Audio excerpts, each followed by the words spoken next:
Well, welcome everyone back to our weekly Lead Champ Pro call. I am joined today by Josh Lockhart and Dawson Bruce.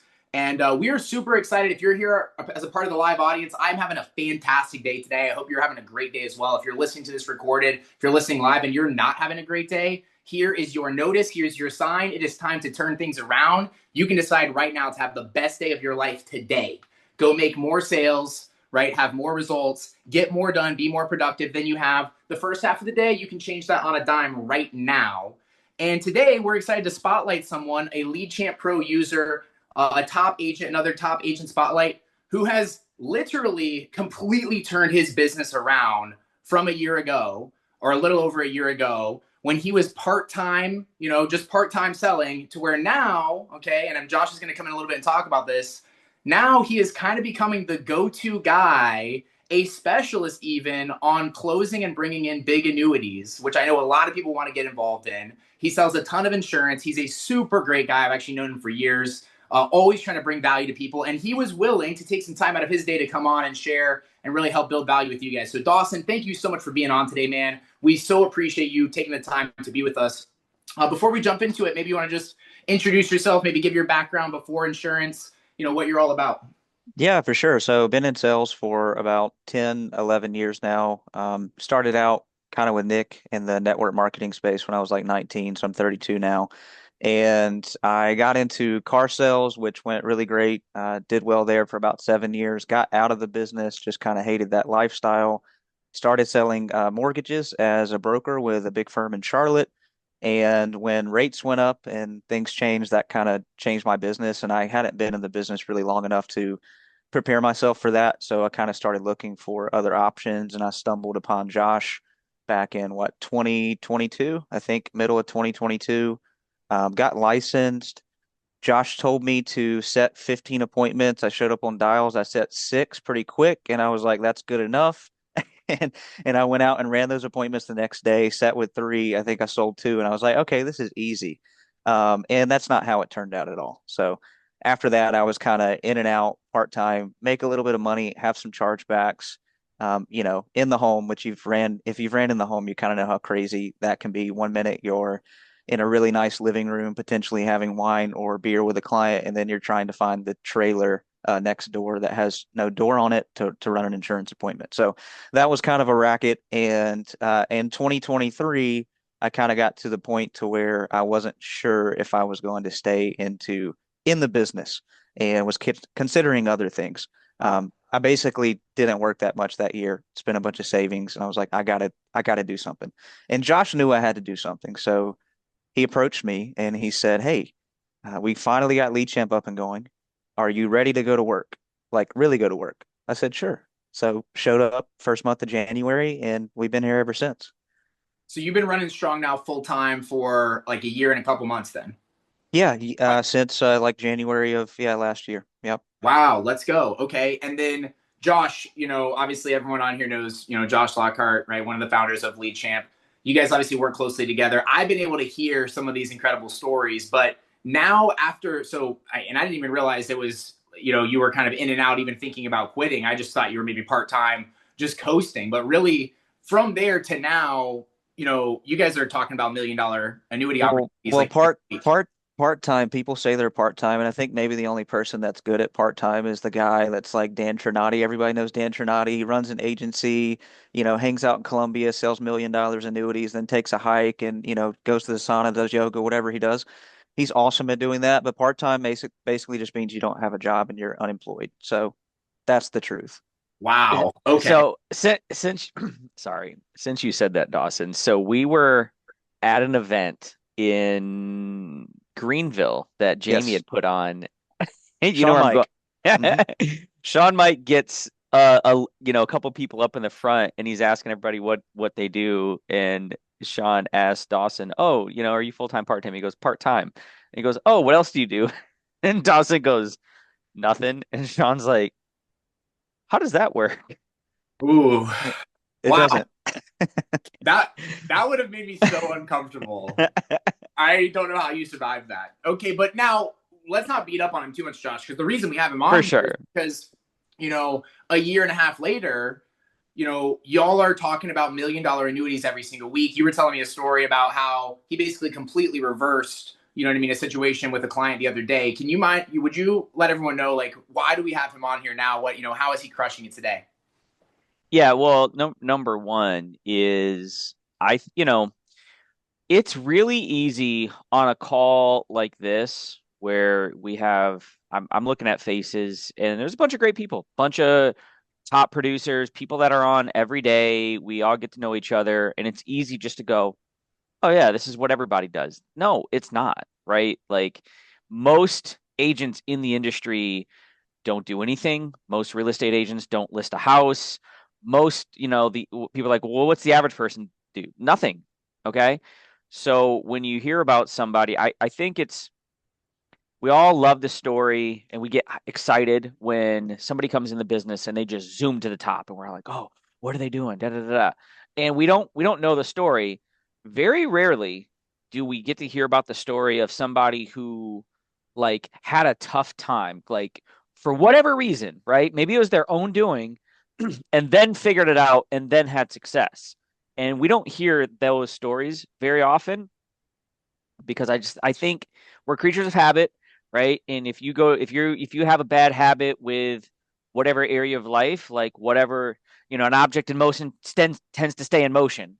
And so I think Dawson's story is so great because it's the story of somebody who was going down a path that wasn't ideal and then changed it on a dime, right? So I called him and said, "Hey, are you ready to go to work?" And he could have give me any excuse. I'm thinking about it. I got other options. I don't know. Monday, Like, tomorrow. yeah, I got to take the trash out, any excuse will do, right? And he said, "Yes." And then that was it. There was no second conversation where it's like, hey, Dawson, like, are you going to show up today? Like, it was yes. And here we are a year and a half later. So, Dawson, that hats off to you for that, number one. Number two is we started focusing on IULs back then. Dawson, I've talked about it on calls like this, but where would what could you say about our presentation style then versus now? I think that Well, that's a huge, huge difference. yeah, I think in the beginning we had this idea that we're about to get super, super fancy, and we kind of just, we had a little bit of success. I think our first couple of weeks we sold a bunch, right? Or we at least submitted a bunch, and so we were like, man, this is going to be great. But what we realized is that we were really overcomplicating it for the client. We were having these long, drawn out 15, 20-minute conversations before we really even got into an inventory and said, hey, here's what we're going to do today. And the reason we were doing that is, we were trying to really come up with a proper plan and truly help people, but we spent a lot more time confusing people. And then you and I would just get into like heated debates on, how to structure a policy. And, I would call you and I'd be like, well, yeah, I've got this guy, but he wants to do this. And then, we talked about this. And I'm like, I'm just not sure how to do this. So we would have a lot of those sit down conversations. And then we just went back to, okay, principal protection, tax free, death benefit for your family, kept it super, super simple, right? The CEO of National Life Group, what did he say? He said, simple is hard. And I think what that really means is conveying simple is really hard because you learn all these things about indexing and different strategies and withdrawal rates and taxes and all this stuff. And you want to talk about all of that, but you're talking to someone who has just opted into a 401k plan. They've been doing it for 20 years. They haven't really thought about it. Maybe they have some life insurance. They just see the money come out of their account and that's it. They just know that they're saving money. So for most people, we have to break it down really simply. Sometimes you come across the client who's got $1 million and he or she understands a couple things, right? So your conversation is different, but that's far and few in between. Yeah, absolutely. And so I remember some of those first appointments and they were like an hour and a half long and we weren't submitting apps, Well, and you we know? also stopped doing prescription checks. Now, when I get someone on the phone, I treat it like a final expense appointment. If there's red flags popping up now, it's like, hey, Josh, here's what we're going to do today. We just want to make sure we don't throw mud at the wall and hope it sticks. I want to know exactly what you can qualify for and what the best fit's going to be. So we're going to do a prescription check. It's kind of like when you go to the doctor's office and you sign a HIPAA authorization so that they can look at your medical records. We're going to do that. Then the insurance company is going to tell me, okay, this would be probably the best fit for you, Josh. And then we're going to kind of customize and design it. It's not up to me to tell you exactly what to do or how much money to put in. You're going to actually tell me that. And we'll do that here on the screen together. Does that make That sense? Okay, perfect. that's good. That's good. All right, so when we'll kind of go on a little roundabout here. So like we got started, so not like necessarily IUL specific, but just from running an insurance business practice, right? Whatever, getting clients, right? What were some of those things? Because this kind of leads to, we're gonna have annuity conversation here in a minute, Okay. right? What were some things that you felt like you weren't doing a great job before and now have a way better handle on? Because I know the numbers, right? Obviously, you're selling a lot more, your retention's way higher, my retention's way higher.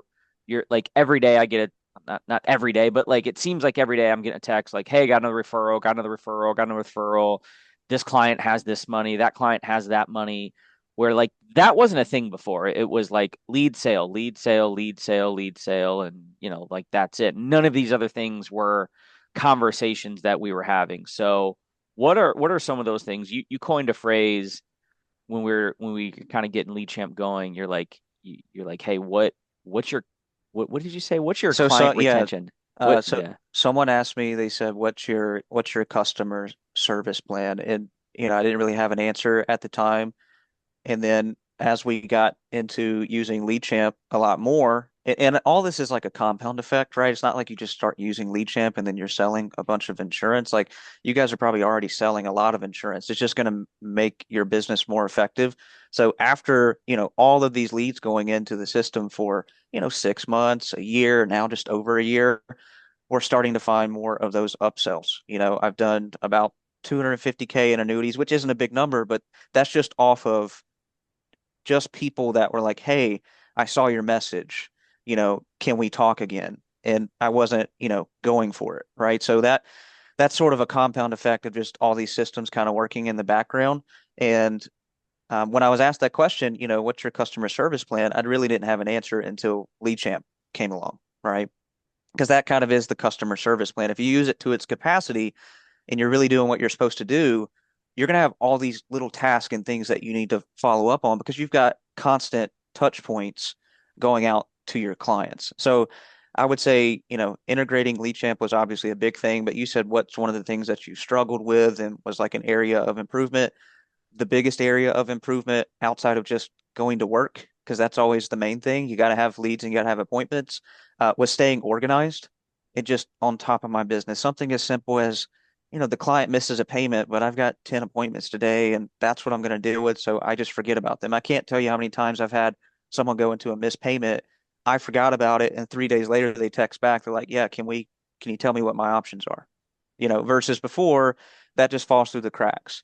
And then these small little annuities that pop up, right? I know we're going to talk about annuities in a second, but how many people maybe respond to the emergency response network, or they respond to something about, retirement protection plans, and maybe they just have general questions, but you're thinking, okay, I already talked to this person. I got my $2,000 out of it. They weren't that well off financially anyway, so I'm hoping that they can continue and stick with their IUL. They probably don't really have anything in their 401k, so I'm not going to mess with that 30 or 40 grand. But when those stack up and you have 6, 7, 8, 9, 10 of those come in and you really didn't have to do much for it, it's like, okay, that's an extra 15, 16, 17. We've done I've done 600, not a lot, right? A lot of people have done more, but about 600K in annuities over the last, this last year. But depending on what your comp is, that's like 30, 35, 40 grand for the year in commissions. Is that your lead bill? Does that cover that? Or is that just money that you could have had in the bank if you didn't change anything about your business, but you went and found those little opportunities and now you saved 30 or 40 grand and you start out the next year 30 or 40 grand richer, you know? Well, so in like being transparent, I remember the first time I had an annuity opportunity land in my lap. It was an in-home, and this lady's like, "Oh, hey, I got this. account. I don't, maybe it was a 401k. I actually don't remember. And I remember it was like she had like $30,000 in the account. And, you know, basically I was like asking around, hey, like, what do I do about this? Who do I talk to about that? And the consensus was, well, like by the time you drive back to her house, pick up a statement, do the thing, maybe come back another time to go through everything, like you're gonna make peanuts versus like just going to book another appointment. So like don't even worry about that. So I didn't, right? And it was kind of like, I don't know, annuities are this thing in outer space and it's over here and we're over here and we just don't look in that direction. Right. But now it's just a phone call, right? Like Right. it's another phone call. And so like why not? And what'd you say to me yesterday, right? About like we love we wish we could all have Sheila Day annuities land in our lap. Looks maybe she's on the phone, but yeah, she had a massive, massive annuity last year. But you're constantly doing like $30,000, $40,000 rollovers. Like you're like, oh, I just did an annuity app and it's seemingly like a final expense app, where I think most of us are like, oh, an annuity. Oh my gosh, like what did you do? Um, and I think you were the first person in Lead Champ period that sold an annuity off of a postcard. Is that true? Yeah, I think that was I'd sold her an IUL, and then what, a year later is when they get the postcard. Is that right? No, it's around like 4 or 5 months. Okay, so yeah, 4 or 5, 6 months later, she reached out and she's like, I thought we already took care of this. I was like, well, we set up a plan for you to contribute to your IUL. Here's what that does. But if you have, other accounts that maybe you're concerned about, you want to protect, maybe we can have a conversation. Just kind of kept it real casual. And she was like, yeah, let's hop on the phone. So she had, 40, 50K laying around and we talked for 30 minutes. So didn't have to go anywhere. And she did an annuity. So that's one person that turned into, what a $2,500, $3,000 annuity commission that stays on the books, right? We don't get that excited about that with, I guess, like an insurance policy, because an IUL, that's kind of the average.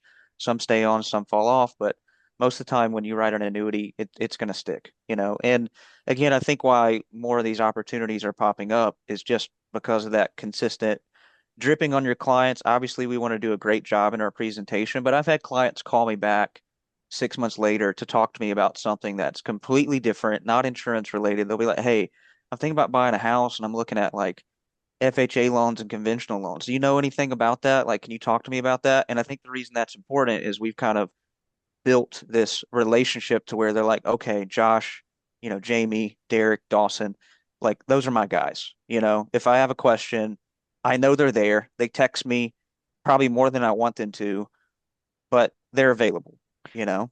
Now, maybe this is hard to answer because I like from where I sit, I do get to see and sometimes hear different people selling, right? Where if you're just a sole producer, like Dawson, you don't unless it's live dials, right? Like you're not really seeing what people send in messages and hearing what they're saying necessarily. So this might be a tough question to answer, but I've heard the conversations and I've seen people hitting you up and like asking for your advice, which that doesn't happen with most people. Most agents, they never talk to their clients and their clients never talk to them. It's like, it's the what did Brad used to say, like the masked man, you show up, you get their money, you whisk away and never to be seen again or something like that. But like, no, your clients will message you and be like, yeah, hey, I'm, ask a question about a mortgage or just whatever crazy thing, and that happens to some people, right? Like, Derek Robinson has a high show rate, and it's not necessarily just the actual words he says, but like how he says the words. And that's hard to write on a piece of paper. So my question to you is, why do you think that is? What do you think is happening on the phone? Best you can guess on why people come back to you and they treat you like you are some kind of advisor, professional person that they want to get advice from. Because not everybody has that. What do you think?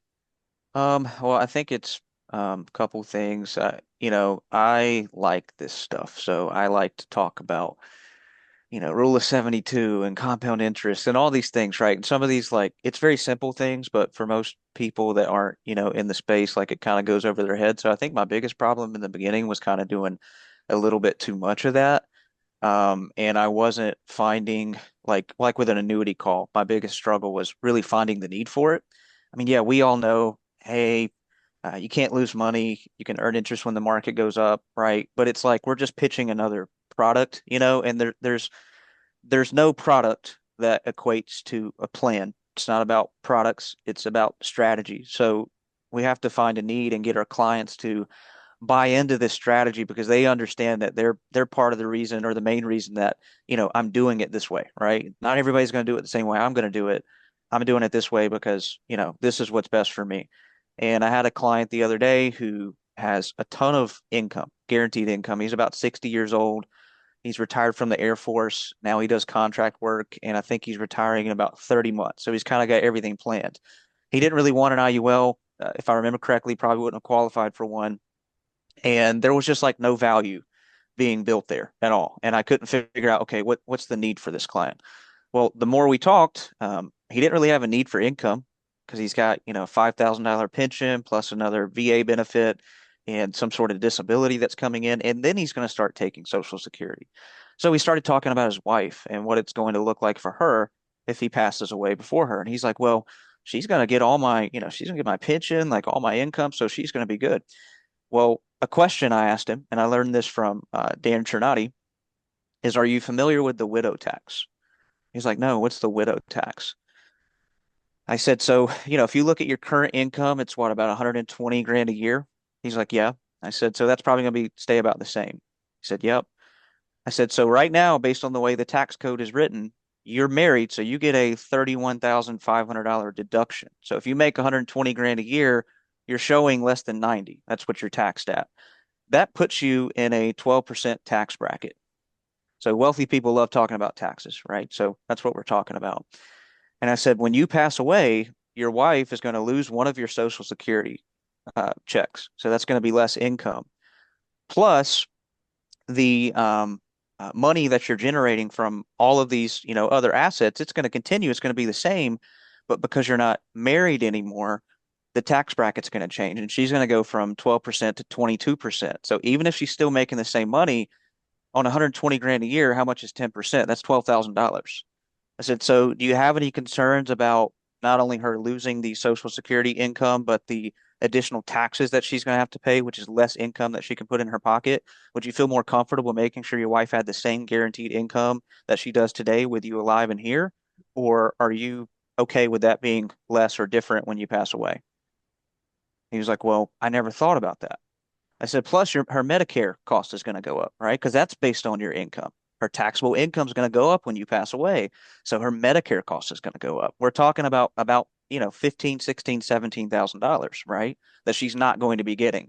What if we could show you a plan that would help replace that income so that when you die, all she does is have to make a phone call, flip a switch inside of this FIA account, and she starts getting a guaranteed paycheck for the rest of her life that offsets that loss in income. Is that something that will be valuable to you and that you feel would, create a greater wall of financial security for you and your family?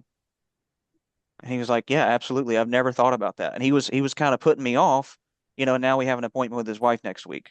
What, so when you felt, okay, so this was just funny. When you felt like he was putting you off, do you remember what you said to him to like see if he was serious? What did I say? I'm sure I You told you. said he's I don't remember the line, but he was like, yeah, he was just kind of like going along with it. Yeah, okay, yeah. And you're like, hey, are you really like serious about this, or you're just thinking like, hey, Dawson's a nice guy, so I'm just gonna kind of go along with it, so I don't have to tell him no. It Yeah, was something.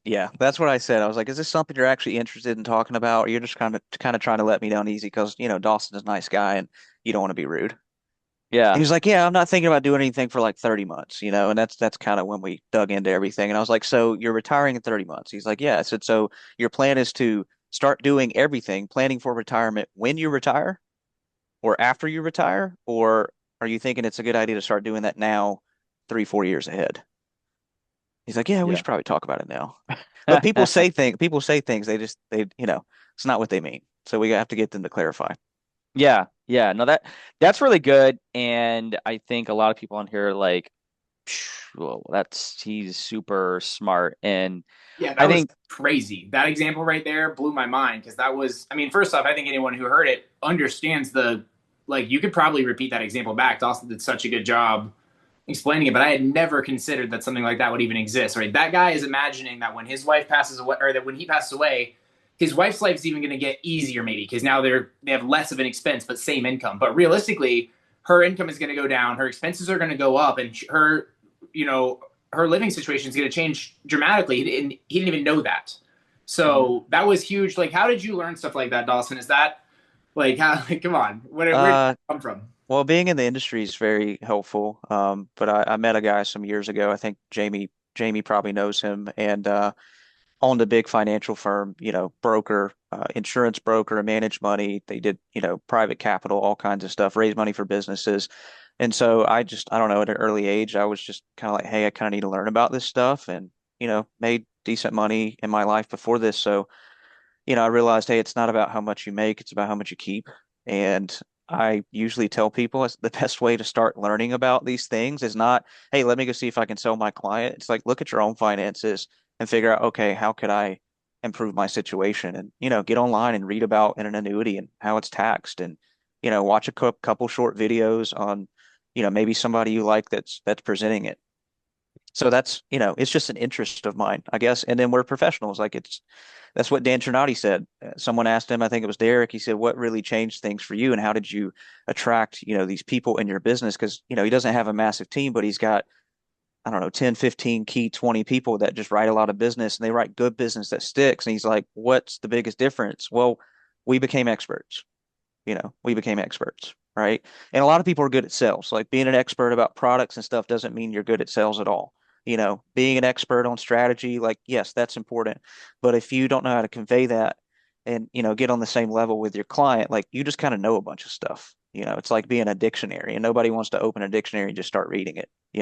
So I would say take time to, learn yourself. That's kind of the biggest thing. And get really good at I still do this with Josh. Some of the bigger stuff we've done, we'll kind of team up on. And, it also makes people feel like, they sort of have like a team of advisors and people that are going to help them. But get really good at edifying.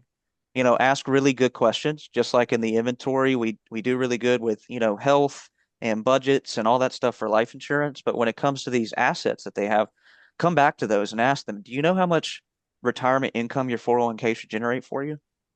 Has anyone reviewed that with you? Have you ever heard of the 4% rule? We're talking about income. And it's like, well, I need $80,000 a year in income. It's like, okay, well, you got 500 grand in your 401k. You can really only take 4% of that, which is 25 grand a year if you leave it there. What if you could put it into a vehicle that's going to get you 7 or 8% guaranteed for the rest of your life? So it takes that 25 grand a year income up to 50K, right? So I think just knowing basic things like that. Had a guy the other day who wasn't that interested in talking, and he's got a bunch of money in stocks and whatnot. And he was like, I think I'm about to start drawing my Social Security. And I was like, well, how old are you? He's 62. I said, well, if you start, I'm not telling you not to, but if you start drawing Social Security right now at age 62 or three, you do realize that you're going to pay a penalty. He's like, why would I pay a penalty? I was like, because you make too much money. You're making 50K a year from your retirement assets. And if you make more than $26,000 a year as a single person, and you start taking, income from other assets, your Social Security, they're going to hold back a dollar for every $2 you get over that basic, $26,000 amount. So just little things like that to where people are like, okay, I want to ask this guy some questions. Like he seems like he knows what he's talking about, because he was like, yeah, my financial advisor told me I should do X, Y, Z. I said, I'm not going to disagree, but have you thought about this, this, and this? And he was like, I didn't know about that. So he went from not really wanting to talk to me to, okay, well, what else do I need to think about? So let me jump in here. That's really really good. Now, a few things back to when Nick asked you like, how did you learn about this stuff?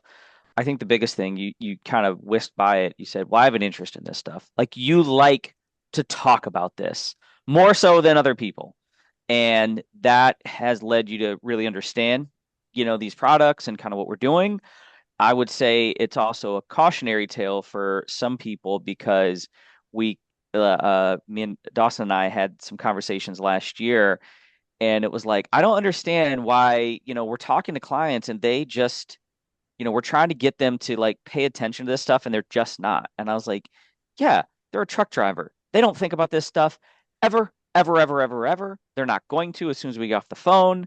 And you do, and you pay attention to it because you like it. And that's why you're in this industry. So like we got to keep that in mind as well. Um, but like, yeah, we're having conversations constantly, and you're like, oh, I read this the other day. I watched this thing the other day. I heard this training call. Like, I had this scenario, so I went and looked it up, right? Like, you're in it because this is our profession. With that said, what two things? So I've done like joint annuity calls with other agents. Some that went very well, some that didn't go well. Kind of a two-part question. Like we've had conversations all the time, like, man, why didn't we close that person? And I'll just go ahead and let the cat out of the bag. Like the people that are closing big annuities all the time, they have as many annuity appointments as we have insurance appointments on the regular. So Yep. it's repetition. So like, if you're like, oh, why am I not closing this? I need to know more, right? You heard Dawson. Dawson crushes, and there's plenty of them that we don't close because reasons, right? With that said, the calls that you and I have done, um, I, I'd like you to kind of go into the dynamic of how we run our calls because I think it works really, really well. But also, you do a really, really good job of teeing those up. So when I do get on the phone on the second call, like it's rarely not gone well. Now, with the exception, there's we don't close them, but it's not like they're showing up going, "Who is this? Why are we here? What are we talking about?" So, what are some of the things that you do to like set that up?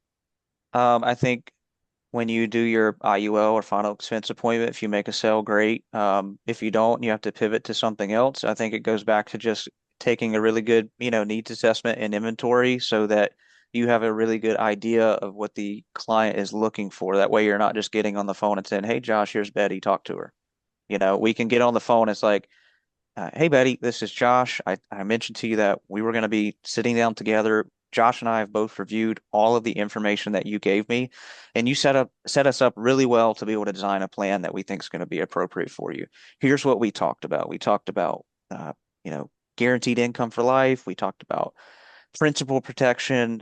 We talked about taking part of your 401k because you've had some great years in the market and going ahead and securing that into another type of account where you're going to make 5, 6, 7, 8, 9, 10% interest. And if at some point, let's say the market goes down, you don't have to lose sleep at night because at least this part of your money is protected and guaranteed. So I'm going to have Josh kind of run through some of the basics here, and then we're going to be open to questions. If there's anything you don't understand, just stop us here right in the middle. We'll be happy to answer and Yeah. kind of let you take it over. And then, most of the time they have other questions about taxes or this and that, and I sort of fill in the blanks there. I will say Josh is probably better than me at just keeping it really simple and just giving a annuity presentation that's like a final expense presentation. He just hits all the bullet points and it's like, okay, that was good. I understand it. Now I have some questions, right? And the questions are when it gets fun. Yeah. Yeah. Yeah. I guess I am simple-minded, so I can speak the language a little bit. But you were asking me like, how do you have some of these better conversations where people want to call you? And Yeah. like, well, that's, I know we said a lot, but kind of just knowing your stuff, knowing your stuff, not to a point to where you're just telling them all these things, but you know things well enough to where you can ask the right questions and get them to be like, okay, that's probably a pitfall in my financial plan. I need to talk about that. Okay, so that leads me into, right, for people on the call, right? Like we don't run annuity leads. You said a number of cases have come from just lead champ texting clients about like we have a part in the client campaign where they're getting a text and email a postcard about retirement FIAs. So a decent amount of people just hit you back up from that. But what are some things that you like in your normal everyday, appointments. We're running, pretty much IUL leads for the most part. Pretty much, yeah, that's all we're doing. What are some things that you look out for, ask, bring up that leads to these conversations? The golden question that everybody always talks about, what do you have that acts like life insurance? 401k, IRA, stocks, bonds, mutual funds, CDs, money in the bank. Is there anything that would pay out if something happened to you? So you kind of take note of it. And then, sometimes you run into the client that can't get an IUL, right? And you sort of know that up front and you're like, what am I going to talk about? And maybe they've got, 100K in a 401k and you never find out about it because you're like, oh, well, they can't get an IUL and I'm not sure if I'm going to sell them final expense. So I think a good question for that is, okay, Josh, the whole idea around this was to set up something for retirement or maybe kind of catch up on some of the things that you feel like you've lacked on in the past, like saving money. Yeah, perfect. How would you be interacting with this money? Is it something that you're going to contribute on a monthly basis? And we're thinking, okay, I'm going to do this for the next several years, kind of like you have done with your 401k? Or is it that you've already got some money and maybe it's in various accounts and you're thinking, okay, how do I improve my returns or mitigate my risk and make sure I don't lose money? Or I'm retiring in 5 years. I don't know what to do for income. No one's really talked to me about that. What do I do? So out of those things, what's most important? That's a question I use a lot, especially with IUL leads. Sometimes they're like, "Well, what's this all about?" And it's just very generic, and maybe they haven't looked at any of our stuff yet, and they're just kind of like blank slate, like, "Hey, tell me something, right? Give me your pitch," almost. Yeah. And I'll kind of say what you say. I'll say, "Well, there's kind of two types of money. There's the person that's, hey, I want to peel off money every single month out of my check and put it somewhere to grow, essentially. Or I have accounts somewhere and I just want to repurpose those because I feel they could be in a better spot. So, like money every month or just transfer money. Like, which one describes kind of what you're thinking? A lot of times they're like, well, yeah, I got some money. I want to, I'm considering putting it somewhere else. Okay, then that's my signal. Right. And you Let's go could down have, the FIA path. yeah, and you could have spent 15 minutes explaining IULs, and it's like, well, they're not even interested in doing anything monthly. Yeah, You and can't, then you explain it and they go, well, I'm not interested in that because, they had this other plan, but they just didn't tell you about it. yeah. What no that's really good. That's really good. So that's some good questions. And again, right, like partner up with somebody, right? If that's kind of a new thing. I know that, you've worked with some agents, I've worked with some agents to help like, close deals and you and I still like some of our bigger ones that we've done this year, we do them together, which is great. But even just on IUL sales, what are some other things that maybe you felt like you were overcomplicating a part of it, that you've simplified now? Because like, I would say your close rate is pretty like one out of every two people that answer the phone is buying from you. Maybe it's even higher now. So what would you speak to on that? Um, I think most of the conversations that I had initially, I had this framework in my head and I kind of had to change the framework. It was, this is about retirement. This is about saving money. This is about tax free. Like maybe they heard those things and it piqued their interest. But a lot of these clients are, when we really talk about it, it's like who would be, if something were to happen to you, obviously this is a financial account. We want to leave it to somebody who would be the person that is responsible for kind of picking up the pieces when you pass away or responsible for your assets or inheriting your assets, right? A question like that. It's okay. Well, that's going to be Judy. It's like, is Judy your daughter, granddaughter? Who is she? Yeah, she's my daughter, and I just want to make sure I leave something behind to her. So I hear her say that. And it's like, oh, you want to make sure you leave something behind to her. It's a So, life insurance sale. Like we get, right. Like, and, again, like structure, funding, all this stuff, there's conversations to be had about that. But a lot of our clients are just really simple. And their biggest concern is leaving some money behind for a loved one. And, they'd like to put an extra 50 or $100 or so aside and have something that they can access if they need it. So I think kind of missing that in a lot of my calls was causing some issues because people, by the end of it will be like, oh, well, this is a lot of information. I have a lot to think about. It's like, well, that's my Yeah. fault. I gave you a Yeah. lot to think about. I should have figured out why this was really important and just kept it really simple and then made it about those, emotional pain points, which is, you don't really have anything for burial or cremation. You haven't really been saving money and you want to catch up and you'd like to leave something behind to your daughter. You could go put $100 in the bank this month, but if you die next month, she gets $100, right? You could put $150 a month into your policy. You can see over time it's building, growing some cash value. But if you die tomorrow, she's going to get $50,000. And if you live for a very long time, that death benefit's there for two reasons. It's there to make sure that all the benefit that pays out is always going to be more than what you've paid into it.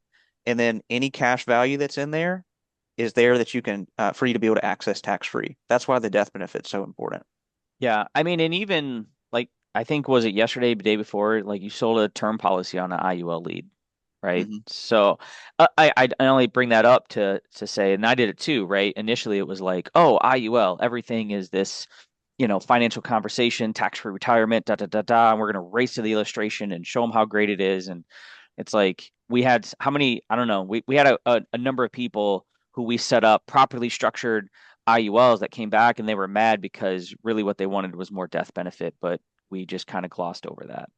Yeah, I mean, I go back to this conversation, it just rings out in my head. I was talking to a guy for like 15 minutes one time, and I thought, okay, this guy really is like super focused on retirement. That was our whole conversation. And then I asked him something, or, for some reason it came up, and he was like, well, what I really want to do is just leave some money behind my daughter.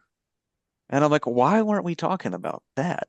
You know, that's, and then we wrote up a whole life policy, right? We're talking about annuities and all this stuff. And it's like, man, this guy didn't really want or need any of that. He just feels bad because he doesn't have anything. And if he dies tomorrow, he wants to make sure his daughter's covered. Just wanted some final expenses.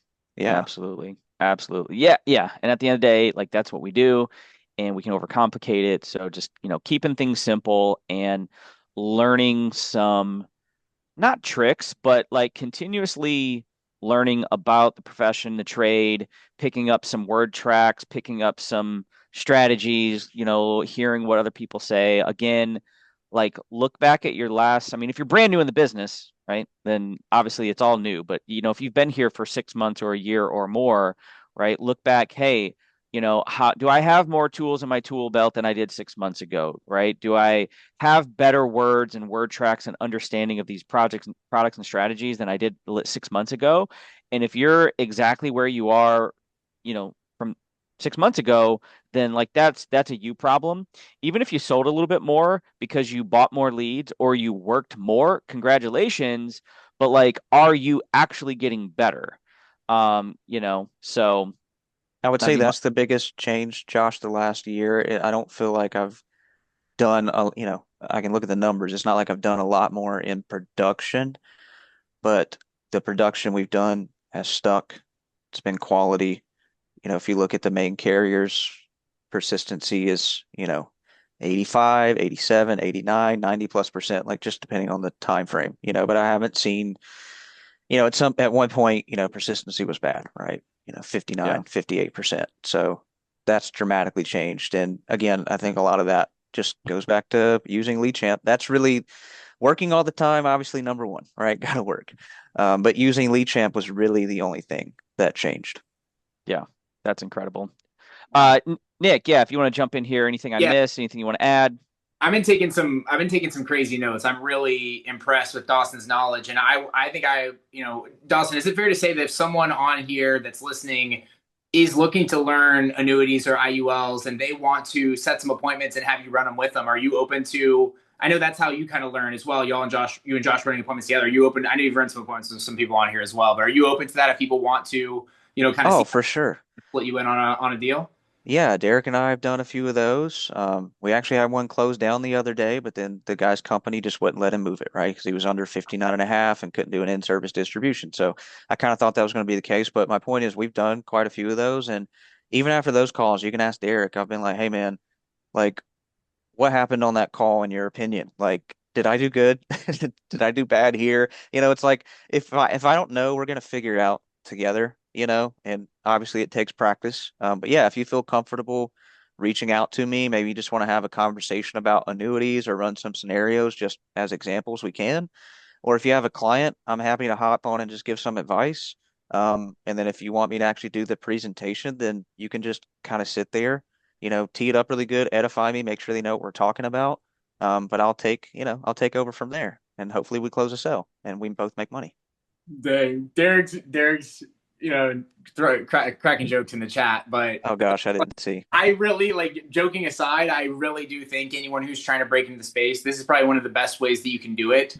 Just hearing what Dawson said today, I mean, he really does sound like an expert, and it's not just because he sounds that way, it's because, to Josh's point, right, he really does love this stuff and he's learned it.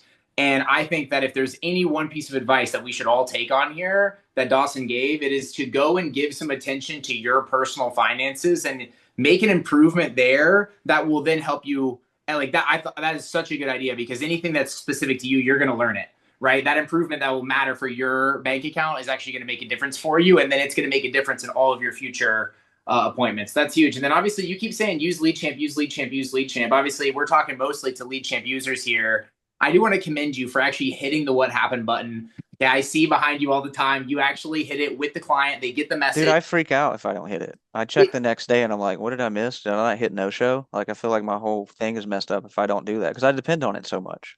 It runs my life. I mean, it's like, I wake up every day. This is the office, and that made it so much easier for me. Your calendar's in there, right? Like all of your clients in there, the follow-ups all happening in there, all of your inboxes in there, right? You can literally it can be your workspace every day. I know it is for Josh and Jamie and many other agents on here, but there are many more that are paying us every month, and we appreciate y'all, but we see that you don't hit the button, and we know that means your clients aren't getting the cards, they're not getting the monthly payment reminders, they're not getting the, like, I mean, dude, I can't believe you had someone hit you up from the postcard, right? And converted it into an annuity sale. Like, it's worked like literally as intended. But that's incredible. That probably paid for all your cards for the year. And that can be working for all of y'all if you just push the what happened button after every sale. I've been saying it a lot, but what I would do is stay on the phone with the client and say, hey, just give me 30 more seconds. And then I'm going to send you a message with everything we did today. And then hit the button right then and it's done. And then all of the stuff is happening automatically for you, right? And you can be like Dawson, right? A year from now, you can look back and go, hey, it's a complete night and day difference. Persistency through the roof, consistency through the roof, right? Everyone's coming to him for advice. Like, you can change it on a dime, to Josh's point, but you've got to make that decision. So if you're already using it, use it more. And if you're not using it yet, please get in there and push that button. Push the what happened button, guys. Push it. You know what I mean? Even if it's a showed and lost, okay? I know that button's hard for y'all to push. I see on some people's sheets, they don't like to push it. They don't like to push it because that means you met with somebody and they couldn't qualify or they didn't buy. But when you push that button, it's then correctly reporting your show rate. So you have the data so you can actually make good decisions for yourself going forward. So please, please, please push the button. All right, Dawson, one more thing before we close it out here, because you've said use lead chip a lot, but what is like your favorite feature? What has like provided the most value for you? Obviously, you picked up a bunch of extra appointments on the annuity side, but what else do you like about it? How else has it gotten you organized? Give us a little excitement for lead champ here. Well, the missed payment thing's awesome. I think that's one of my favorite things. And then I'm not, like I said, not a very organized person, and Lead Champ changed that. So I love being able to just click a button and send somebody FIA info or IUL info, or even like a think about it campaign. You put in what you talked about. They're going to get messages, and sometimes they rebook, sometimes they don't. But it's more of a mental thing for me. It just takes it off my list, and it's like, okay, I know I've already done that. It's just going to keep working in the background. I'll check up on it every now and then, but there's not all this stuff that's fallen through the cracks. You So don't constantly feel like you're forgetting something. no, I can just go back and look, go back and look it all up. Amazing, amazing. And I like just having the data there. There's like that annuity client, 6 months, 7 months later, I kind of forgot who she was, to be honest, right? But I look back and it's like, okay, I've sent multiple texts, like she's responded. This is what we wrote for. This is why it was super important. And, I can go back and look at my inventory that's stored in Lead Champ. And I just, I write down little things about the client. And it's great when you can call them up and mention something that talked about 6 months ago. And they're like, oh yeah, like, yeah, we talked about that. That's right. You said that, and it just gives you a lot of credibility. Dang, that is a very good way to use it. I mean, that's something you could do with any CRM right there. You know what I mean? Like, but that's a 1% difference maker. You actually take notes, your client's spouse names, kids' names, things they tell you about. You put them in the notes section. The next time you're talking to them, you can reference back to that, and they know your care. I've been saying this on a lot of my demos lately. So some of y'all that have been users for a while, maybe you haven't heard me say this, but I think almost every agent out there really cares about their clients. Everyone on here is trying to do a good job by their clients and help their clients.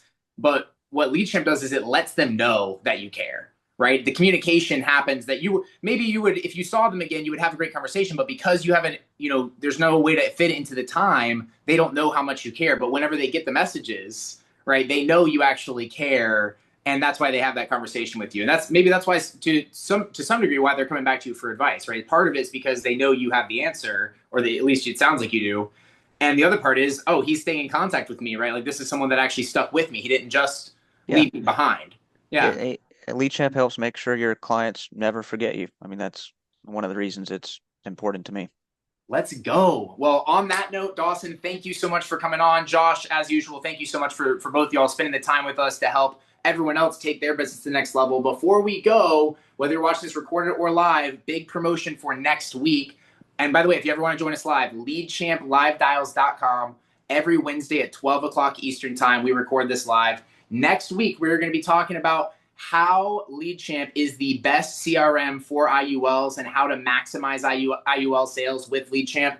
And that ties right into what we just talked about here today, because one of the reasons they're finding so many annuities is because IUL leads, right, are usually the younger, wealthier, clients that are looking for those type of options. So if you want to maximize your IUL sales, make sure you show up next week, 12 o'clock Eastern on Wednesday. And then also we are back for live dials tomorrow morning at 10 a.m. in the Discord for all LeadChamp users. If you want to bring your staff or just show up yourself and make some dials and improve your dialing skill, Thursdays at 10 a.m. Eastern in the Discord. And then final promotion, if you're watching this recorded and you're like, man, I need more LeadChamp in my life, I need this system for my life insurance business, go on leadchamppro.com, book a demo with me. I'll be excited to show you how we can maximize and help improve your business as well. Once again, to all of our live audience, thank you guys so much for watching. And if you're watching recorded, hit the like button, subscribe, hit the bell so you're notified whenever we post another video. Thank you guys. Have a great day.